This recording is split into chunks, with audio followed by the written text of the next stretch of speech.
Mateus 24, os irmãos encontraram? Versículo 10 nos diz assim, irmãos: neste tempo, muitos serão escandalizados e trair-se-ão uns aos outros, e uns aos outros se aborrecerão. E surgirão muitos falsos profetas, e enganarão a muitos. E por se multiplicar a iniquidade, o amor de muitos se esfriará. Mas aquele que perseverar até o fim será salvo. Amém? Vamos lá para Atos capítulo 2 e o versículo 42.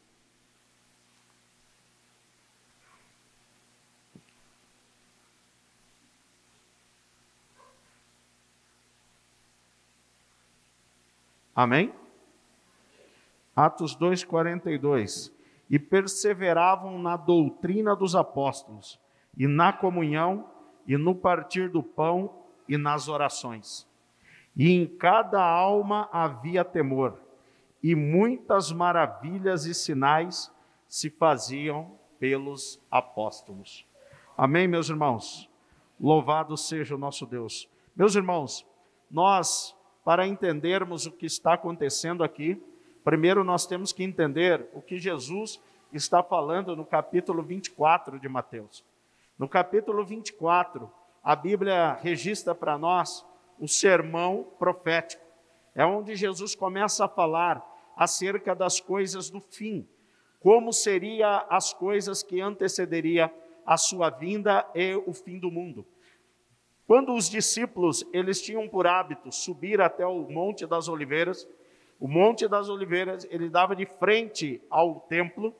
Então, os judeus, eles subiam lá toda manhã para ficarem observando o sol nascendo por detrás do Monte das Oliveiras, para eles poderem ficar observando aqueles raios solares que batiam na porta do templo. Isso começou com Salomão, quando Salomão construiu o templo e edificou aquelas duas colunas, uma chamada Jabim e a outra Boaz, que estava na frente do templo. E os raios solares, quando nasciam, batiam lá e formavam um fulgor de glória sobre o templo. Os judeus subiam para observar isso. Quando aquele templo foi destruído, então o Esdras, ele edificou um novo templo. Só que aquele templo que Esdras edificou, ele não era um templo tão belo quanto o de Salomão. Não tinha tanto ouro, não tinha prata naquele templo que Esdras edificou. E eles ficavam tristes também, porque não tinha este ouro e a prata para edificar o templo. E aí Deus levanta o profeta Ageu, dizendo: minha é o ouro, meu é o ouro e minha é a prata. Deus estava dizendo: se eu quisesse ouro e prata, eu teria dado para vocês colocarem lá. Mas o que Deus estava querendo dizer? Que Deus não está interessado em ouro e prata. Deus está interessado em um coração quebrantado. Porque aquele povo já não era mais um povo de coração quebrantado. Eles queriam apenas uma religião bela, uma religião bonita, que é o que acontece hoje. Quando você visita uma igreja hoje, eu fui pregar em Porto Seguro, e lá em Porto Seguro, meus irmãos, o pastor estava querendo me levar para todo lado.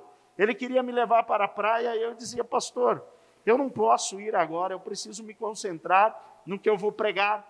Ele queria me levar para ver o templo que a igreja estava construindo naquele lugar. Mas eu também não estava interessado, meus irmãos. Eu fui à praia para fazer os batismos lá, né, que nós fizemos 2 batismos lá na praia. E quando acabou o trabalho da igreja, eu fiquei visitando os centros históricos lá de Porto Seguro, onde começou todas as coisas. O Brasil começou lá. Quando os portugueses chegou lá em Porto Seguro.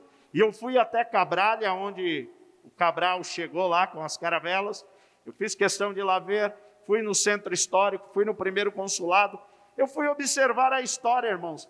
Praia tem aqui em São Paulo, né? Eu não vou aonde tudo começou no Brasil para ver a praia, se praia tem aqui. Então, meus irmãos, mas eles ficavam querendo me levar para o lugar que eles estavam construindo o templo. Porque o que eles queriam mostrar? Estamos construindo um templo para tantas pessoas, para não sei quantos membros. É isso que eles querem hoje. Mostrar uma religião, irmãos, que está funcionando através de números matemáticos, como Pitágoras, Pitágoras dizia que tudo se resumia através de números, e sempre dava tudo certinho para ele, até o dia que ele entendeu que os números também tinham os números decimais. Aí ele ficou depressivo, porque nem sempre dava certo. Então, meus irmãos, hoje a religião ela quer ser organizada desta forma. Ela quer simplesmente ter uma estrutura, ter uma quantidade de pessoas, e tudo está funcionando se aquela estrutura está crescendo. Mas nem sempre é assim. O povo judeu, ele dizia nos tempos de Jeremias dizendo que Deus iria destruir tudo, e o povo dizia, o templo. Dizia, olha, nós temos aí uma das 7 maravilhas do mundo, Deus nunca vai destruir isso. Mas Deus nunca esteve interessado nisso, irmão. Deus nunca esteve interessado na minha posição social, Deus nunca esteve interessado na sua, Deus nunca esteve interessado nos meus títulos. Deus sempre está interessado em um coração quebrantado, em uma vida verdadeiramente voltada para Ele. É isso que Deus está buscando, é isso que Deus buscou no passado, e é isto que Deus está buscando nesta noite. O Salmo 89 e o versículo 23, a Bíblia diz, achei a Davi, e com o meu santo óleo ungi. O que a Bíblia quer dizer quando diz achei a Davi? Significa que Deus estava procurando. O que Deus procurava? Um homem segundo o coração de Deus. E Deus encontrou esse homem em Davi. E quando encontrou, ungiu. E fez dele, olha o que a Bíblia diz, e fiz dele o meu primogênito. Ele não era o primogênito da casa dele. Ele era o sétimo, oitavo da casa dele. Mas, quando Deus encontrou Davi, a Bíblia diz que Deus achou Davi e com o seu santo óleo ungiu e fez dele o seu primogênito. O que é ser o primogênito? É aquele que ia estar em sintonia com o Pai. Era aquele que ia estar em maior comunhão com o Pai do que os demais. Por isso a Bíblia diz que Jesus, ele é o primogênito de toda a criação. E nós estamos nele, mas ele é que está com o Pai. E nós estamos lá representados por ele. Então os irmãos notem que este era o propósito, ter esta ligação por causa de um coração quebrantado. E é isso que Deus está buscando. Mas aquele templo, meus irmãos, nos tempos de Esdras, ele não era tão belo. O povo subia para o Monte das Oliveiras e chorava, porque não via a glória. Então Malaquias escreve no capítulo 4, versículo 2, mas para vós que temeis o meu nome, nascerá o sol da justiça. Então ele estava dizendo, olha, vai vir um sol, diferente desse que nasce todas as manhãs, que não reflete mais a glória no templo, porque ele não tem aquelas colunas, mas vai vir para vós o sol da justiça. Ele está prestes a aparecer. Nós devemos esperar nele. Era isso que Malaquias estava querendo dizer. Mas, irmãos, chegou-se o tempo de Herodes o Grande. Herodes o Grande, querendo ganhar a simpatia dos judeus, embelezou aquele templo e demorou 46 anos para embelezar aquele templo. Nos tempos de Jesus, aquele templo estava belo, porque Herodes havia embelezado. Então, era um orgulho da nação judaica. Mas um dia, eles subiram para o Monte das Oliveiras, os discípulos e Jesus. E eles disseram, mestre, vês tudo isso? O que eles estavam dizendo não é belo esse templo? E Jesus disse, em verdade vos digo, que não ficará pedra sobre pedra que não seja derribada. Então eles perguntam para Jesus, então quando vai acontecer essas coisas? Aí Jesus diz para eles, vai começar a explicar. Eles perguntam para ele, quando acontecerão estas coisas? Que coisa? O templo seria derribado. Que sinais haverá da tua vinda e do fim do mundo? Então Jesus começou a explicar essas 3 perguntas para ele. Sobre a destruição do templo, que se deu no ano 70 com Tito. sobre os sinais da sua vinda e do fim do mundo. Então veja, quando Jesus está explicando aqui, Mateus capítulo 10, ele está dizendo, olha, neste tempo muitos serão escandalizados, e trair-se-ão uns aos outros, e uns aos outros se aborrecerão, e surgirão muitos falsos profetas, e enganarão a muitos, e por se multiplicar a iniquidade, o amor de muitos se esfriará. Eu não sei o que parece para os irmãos, se nós fizermos uma análise, uma exegese rápida em cima desse texto, isso que nos parece, o fim do mundo ou sinais da vinda de Jesus. Porque os irmãos notem, olha, e surgirão muitos falsos profetas e enganarão a muitos. Se nós olharmos somente para isso, nós vamos ver que hoje, irmãos, existe um evangelho de tudo hoje. Existe um evangelho de gordos, existe um evangelho de magros, existe um evangelho de divorciados, existe um evangelho para jovens, existe um evangelho para adolescentes, existe evangelho para tudo. Mas, meus irmãos, o evangelho ele é único. Não importa em qual classe nós pertençamos. O evangelho ele é um para todos, irmãos. Ele é um para os jovens, ele é um para as crianças, ele é o mesmo para adultos, para qualquer faixa etária. A igreja não é um playground ou uma escola, onde você separa por faixa etária. Aqui é onde nós tratamos o mal pela raiz, e o mal é o pecado. E todos que estão no pecado devem viver esse evangelho. Não há uma distinção para eles. Se o jovem está pecando, é porque ele precisa do evangelho. Se o adulto peca, ele precisa do evangelho. Não é um evangelho diferenciado. Não é um evangelho kids. Jesus não escreveu um evangelho kids. Não, irmão. Ele escreveu um evangelho. E este evangelho é o que deve ser vivido. Então os irmãos notem que hoje, irmãos, você encontra uma facilidade, você encontra cursos agora para ficar crente. Eu vou fazer um curso agora para ficar crente. E qual é esse curso? Tem vários. Agora não, eu descobri uma fórmula de ficar crente. Tem vários. Mas vocês notem que nunca é o retorno para a oração e para a palavra de Deus. Vocês percebem que estão sendo oferecidas tantas coisas hoje. Cura interior, transformação, regressão espiritual, confissão positiva, curso disso, curso daquilo, mas nunca uma teologia puramente bíblica. O retorno para o evangelho. Vocês vejam qual é a dificuldade hoje? Então você vê que tem muita gente por aí, e tem uma vida, uma facilidade, mas essas pessoas nunca são ensinadas a orar e a viver a palavra de Deus. Eles não são levados para isso, então eles vão ter dificuldade, meus irmãos.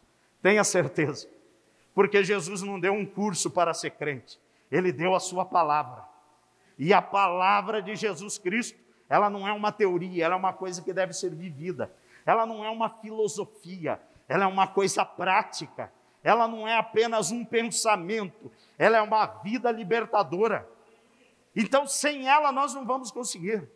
Então, por mais você pode fazer o curso que for, não é verdade? Olha para os seminários hoje em dia de casais.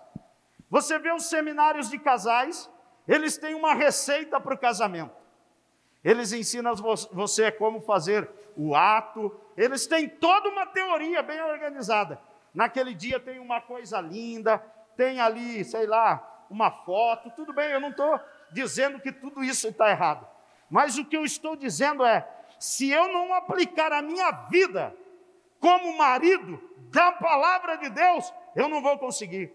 Se a minha esposa não aplicar os deveres dela como mulher, a palavra de Deus, nós não vamos conseguir. Você pode fazer terapia, você pode fazer o que for, mas o pecado vai continuar no mundo e dentro de nós. A questão é, nós temos que viver a palavra de Deus. Senão, meus irmãos, não funciona. Se não for a vida do Evangelho, tudo mais é mecanismo de falsos ensinos. Porque tudo tem que começar pela palavra de Deus. É isso que Jesus está dizendo. Olha, virão muitos falsos profetas. E eles vão enganar a muitos. Por quê? Porque eles vão ter uma receita fácil. Eles vão ter uma receita que você não precisa renunciar o pecado. Eles vão ter uma receita que você não precisa abrir mão da tua vida. Eles vão dar uma receita que você não precisa ter uma comunhão com esta palavra. Eles vão te dar uma receita que você não precisa ter uma vida de oração. Vocês podem observar o que eles estão dizendo. E muitos deles dizem o seguinte: se você não tem fé, eu tenho fé por mim e por você. Você nem precisa ter fé. Mas a Bíblia diz que sem fé é impossível agradar a Deus. Como eu posso viver sem fé e agradar a Deus? Eu não posso. E é por isso que eu estou dizendo. Mas ele vai dizer, e aí, meus irmãos, o que continua a igreja? A igreja continua sem essa verdadeira liberdade no espírito. Ela vive uma vida na iniquidade. E Jesus diz que por se multiplicar a iniquidade, o amor de muitos esfriarão. E por que esfria, irmãos? Porque eles veem que aquela receita não funciona. Não é verdade? Eu vi uma receita na internet esses dias, há alguns dias. E eu analisei e disse, bom, se eu fizer esta receita, vai dar certo, vai sair muito barato, tal. Eu fiz, irmão. Só que quando eu experimentei a receita, estava muito ruim. Ninguém em casa gostou. Ninguém quis comer. Mas por que ninguém quis comer, irmão? Porque estava muito fácil aquela receita, irmão. Estava muito simples. Estava muito barato os produtos. Não ia dar certo. Estava na cara que não ia dar certo. Mas, você tenta para ver. Mas não deu certo, irmão. E por que não? Porque aquilo, irmão, não é uma coisa verdadeira. Aquilo é falso. E na receita já estava escrito, falso. Já era um tipo falso. Mas você vai tentar. A turma diz, não, você pode fazer, fica igualzinho ao original. Não ficou, irmão. Ficou ruim demais. Então, meus irmãos, é isso que eu estou dizendo. Você pega essas receitas que esses falsos mestres estão ensinando hoje em dia, e você aplica na tua vida, mas não dá certo. E por que não dá certo? Porque é falso. Nós temos que pegar a verdadeira receita para ficar crente. E qual é esta receita? Primeiro, irmão, põe Jesus Cristo na tua vida. Põe Ele de verdade. Põe o Espírito Santo. Põe a palavra de Deus.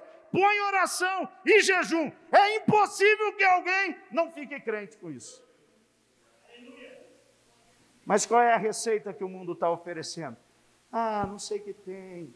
É uma coisa linda. É uma coisa enfeitada. É um evangelho cheio de flores, cheio de adorno. Irmão, tome cuidado com isso. Tome cuidado. O evangelho, irmãos, nasceu em sangue, suor e lágrimas. É ali que foi fundado o evangelho. Ele está lá. Em nenhum momento da história isto mudou. Jesus disse, no mundo tereis aflições. Não mudou estas questões não, meus irmãos. Pastor, mas nós estamos orando. E nós estamos orando e achamos que a vida vai ficar fácil. Não, meu irmão. O diabo quer nos tirar da posição em que nós estamos. Ele vai fazer de tudo, irmãos, para nos tirar disso. E muitas coisas Deus vai permitir. Olhe para Jó. Jó, Deus disse, esse é meu servo Jó. Ele é um homem fiel. E o diabo disse, não é. Ele só é fiel porque ele tem tudo. Se tirar dele, ele blasfema. E o diabo tirou, meu irmão. Em um dia aquele homem perdeu 10 filhos. Os pais imaginam o que é isso? Em um dia morreram os 10 filhos daquele homem. Será que ele podia murmurar? Será que ele podia dizer: eu te sirvo, Senhor, como é ensinado hoje? Eu te sirvo, Senhor, e isso me aconteceu? Ele perdeu os bens, perdeu tudo que tinha, irmãos. Mas aquele homem diz: nu saí do ventre da minha mãe, e nu tornarei para a terra. Em nada Jó blasfemou de Deus. Irmão, aquele homem sabia em quem ele servia. E nós temos que ter este pensamento. A mentalidade de hoje, irmãos, diz que o evangelho é de facilidades. Mas não, meus irmãos, nós estamos em guerra. Jesus disse na última ceia: aquele que tiver 2 capas, venda uma e compre uma espada. O que ele estava dizendo? A partir de agora, nós viveremos um momento de guerra.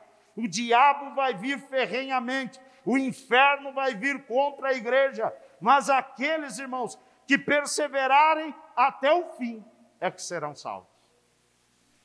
Não é o que perseverou 2 dias, 3. Não é o que perseverou até agora. Não. É aquele que perseverar até o fim. Então Jesus disse: olha, meus irmãos, por se multiplicar a iniquidade, o amor de muitos se esfriará. A iniquidade é o que faz separação entre nós e Deus. E é por isso que ele está dizendo: e por se multiplicar a iniquidade. Não é? O irmão estava falando agora sobre o pensamento aí do Papa, sobre as questões que estão no mundo, o aumento da iniquidade.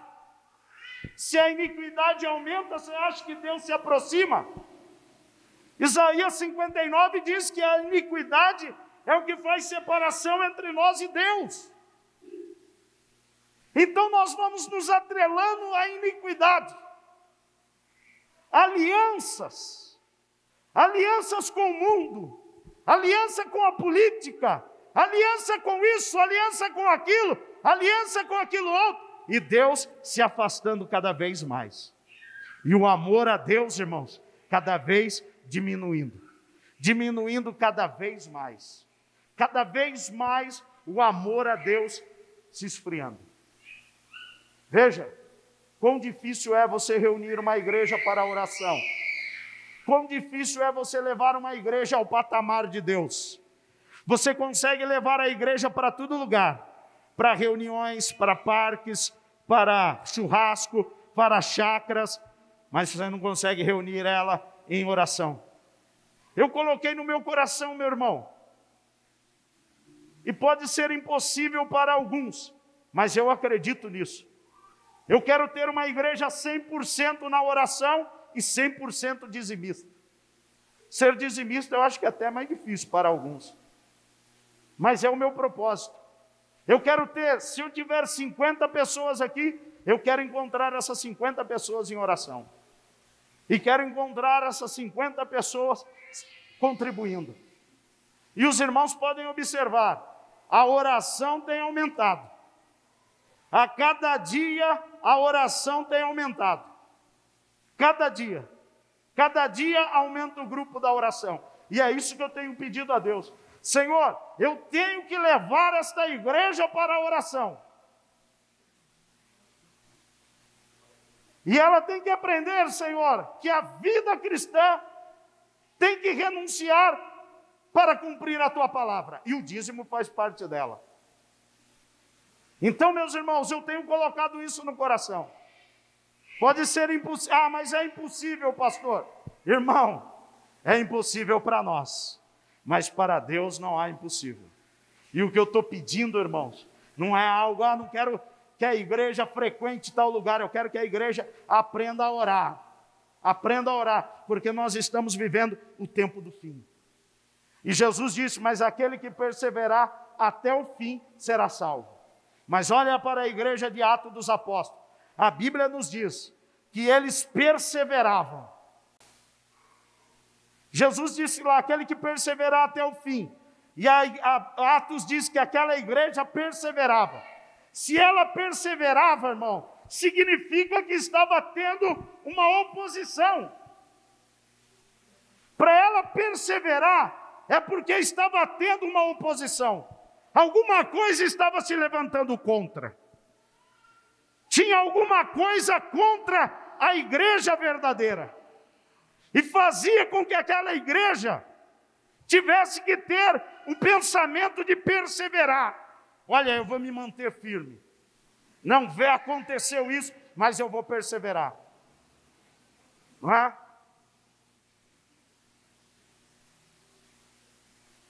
E o que nós temos que ter em mente é isso, meu irmão. Nós temos um objetivo e nós temos que perseverar nele. Eu tenho um propósito, irmãos. E o meu objetivo é chegar diante de Deus. É diante de Deus. Não é diante do prefeito, não é diante do governador, não é diante do presidente. O meu objetivo, irmão, é chegar diante de Deus. E eu vou chegar lá, meu irmão, porque eu vou perseverar nisso. Para mim chegar lá, irmão, o esforço não está na carne. Eu não tenho que correr uma maratona para chegar lá. Eu não tenho que emagrecer tantos quilos para chegar lá. Não, o que eu tenho que fazer é me manter na oração. O diabo vai tentar tirar a mim e a você da oração, mas nós temos que perseverar. Ele vai tentar tirar a mentalidade de que servir a Deus e ser fiel a Ele vale a pena. Ele vai colocar algum atrativo, irmão, para te desviar do momento da oração. Ele vai colocar alguma coisa para desviar o teu dízimo. Ele vai colocar alguma coisa para desviar a tua vida. Mas nós temos que entender, irmão, que nós temos que perseverar. Nós temos que nos manter nela. E veja aquela igreja. Aquela igreja é dito que eles perseveravam na doutrina dos apóstolos. O que é a doutrina dos apóstolos? É a maneira que os apóstolos resolviam os problemas mediante aquilo que aprenderam com Jesus. Então o que é isso? É colocar o ensino de Jesus em prática. Então eu leio a palavra e pratico. Ah, pastor, mas eu não leio a palavra, eu não tenho conhecimento bíblico. Tome cuidado, meu irmão. Por quê? Ah, então quem muito é dado, muito será cobrado. É verdade. A quem muito é dado, muito será cobrado. Mas ninguém, irmão, vai poder chegar diante de Deus e dizer, olha, eu não fiz isso porque não sabia. Porque a palavra estava aqui. Está escrito. E nós temos que ter conhecimento dela. Olhe para Davi. Como eu disse, um homem segundo o coração de Deus. Um homem que Deus encontrou e ungiu. Quando ele foi transportar a arca, ele fez de maneira errada, de maneira contrária à Bíblia. Ah, mas Davi não sabia. Mas quando ele transportou, Uzá morreu. E Deus não levou isso em conta, não, meu irmão. Ele não podia deixar, não vou matar o Uzá porque Davi não sabia. Não, Uzá morreu para eles entenderem, olha, a minha palavra deve ser obedecida. Eu não vou fazer vista grossa, seja porque é Davi, seja porque quem quer que seja. A minha palavra, ela deve ser vivida, ela deve ser cumprida, ela deve ser respeitada. Então, meus irmãos, os apóstolos, a Bíblia estava dizendo que eles perseveravam na doutrina dos apóstolos. Eles tinham conhecimento daquilo que Jesus ensinou e eles praticavam. Jesus disse que eles tinham que orar. Eles estavam no cenáculo orando. Jesus disse que eles tinham que viver esta vida e eles estavam vivendo. E eles então perseveravam, meus irmãos, na doutrina dos apóstolos, na comunhão. E o que é comunhão? Eles tinham tudo em comum. Foi o que eu disse sexta-feira. Sexta-feira eu mesmo ia dar uma palavra. Não deu certo para o irmão que eu tinha escalado. Eu disse, bom, já está tarde, eu mesmo dou uma palavra. Mas a oração estava tão fervente, irmãos, que eu disse, vamos embora sem a palavra, vamos continuar orando enquanto Deus estiver se movendo entre nós. De tão extraordinária que estava, que geralmente nós paramos 8h20, nós paramos já quase 15 para as 9. De tanto fervor que estava lá, aqui, perdão. E quando eu disse para os irmãos, qual é a razão de tudo isso? E a razão era simples, irmãos, porque todos nós aqui estavam no mesmo objetivo. Nós tínhamos tudo em comum. Nós viemos para glorificar a Deus através da oração. E quando nós começamos a orar, o céu viu esta comunhão. Ele viu, o que o céu olhou e viu foi o corpo do teu filho. Deus diz, o corpo do meu filho se reuniu com aquela mesma glória que estava quando ele estava lá na terra. Porque a igreja tinha tudo em comum. Não importa, meu irmão, não importa se você não gosta da parede marrom, a parede é só um detalhe, mas eu tenho que estar em comunhão. E qual é a comunhão da igreja? Nós temos que chegar aqui, irmão, com o objetivo de adorar a Deus, na plenitude. Eu não posso ficar criando um mecanismo. Eu tenho que saber, irmão, que eu tenho que chegar aqui e adorar a Deus. Ah, pastor, mas eu estou meio raspando aí com o irmão Irlando. Irmão, nós temos que chegar aqui, não importa quem esteja aqui, e saber, eu vou adorar a Deus, meu irmão. Eu vou fazer a minha parte. Eu vou entregar a minha oferta a Deus de todo o coração. Eu não tenho que ficar, irmão, eu cobrando a irmã Adriana. Eu, como pastor, tenho. Em dizer, irmãos, vamos orar. Vamos. Mas, irmão, venha e faça a tua parte. Venha e dobre o teu joelho e ore. Venha e cante o seu hino. Venha e toque o seu instrumento. Venha e pregue a mensagem que Deus te deu. Venha e faça o que Deus te chamou para fazer, meu irmão. Porque senão nós vamos ficar sempre enroscando. Ah, não gostei dessa cor que o pastor pintou a igreja. Irmão, imagine se eu sair perguntando a opinião aqui das cores. Vocês acham que nós vamos chegar em uma comunhão?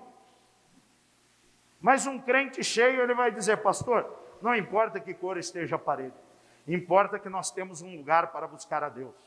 Importa que quando nós dobrarmos o joelho, a nossa oração chegue ao céu. É isso que importa, meu irmão.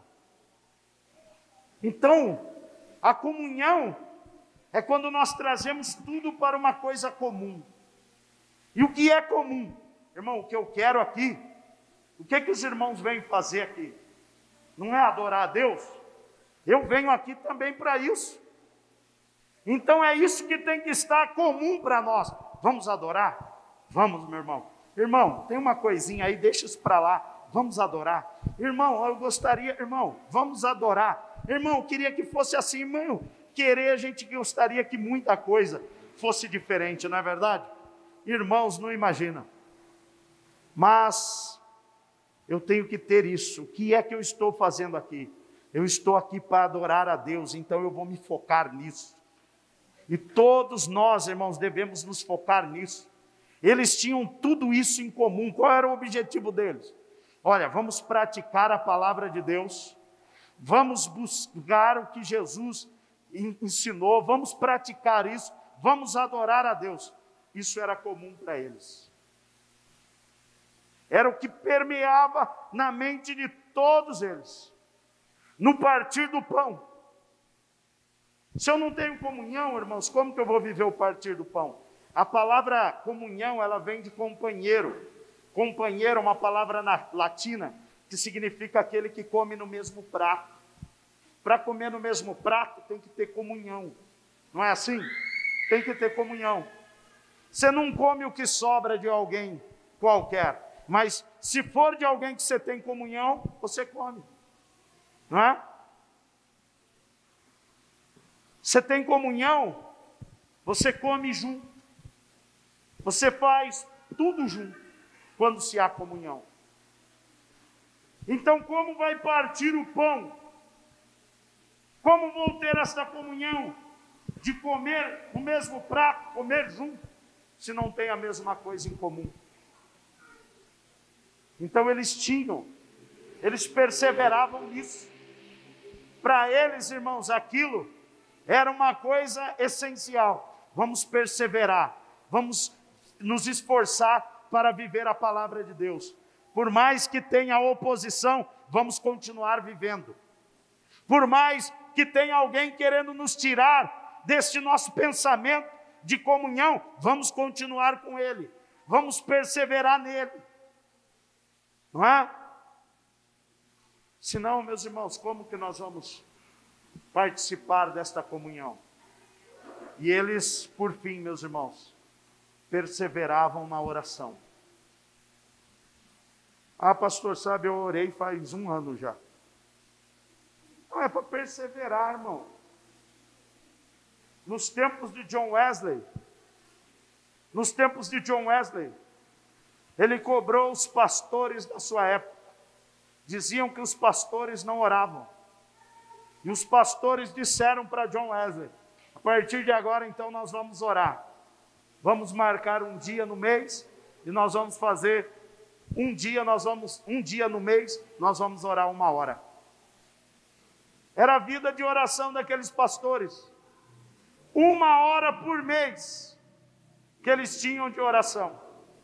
E não demorou para eles expulsarem John Wesley da igreja. E John Wesley foi expulso das igrejas que estavam.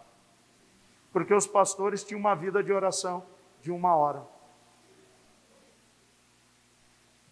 Leonardo Ravenhill diz no seu livro que um pastor que não ora pelo menos 2 horas por dia, ele não pode nem ser chamado de pastor.